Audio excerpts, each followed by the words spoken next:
So pad breaking tayo guys. Tingnan natin yung laman. Okay siya. Galing po ito sa Maragusan.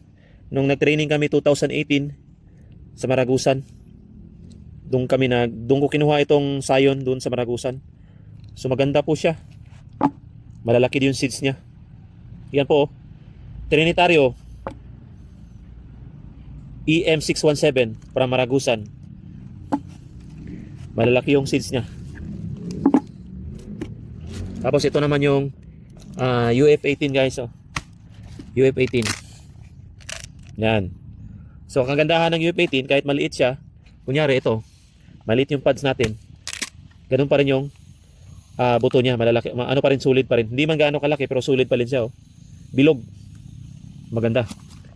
'Yun ang pinakaiba. Malakas din mamunga ang UF18. Ito namang W10, manipis ang kanyang balat.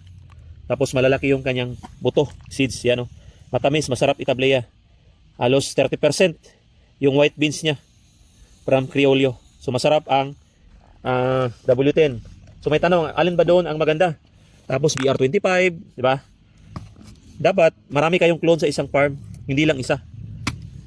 Meron kayong UF18, BR25, ayan W10, PG610, marami. The more na madami kang clone, mas maganda yung bunga natin, mga kaulaber. Hindi lang for cross pollination, sa quality talaga ng beans. May mapagpilian po tayo. Tapos mga self-pollinating pa po siya katulad ng BR25, W10. Yan po maganda.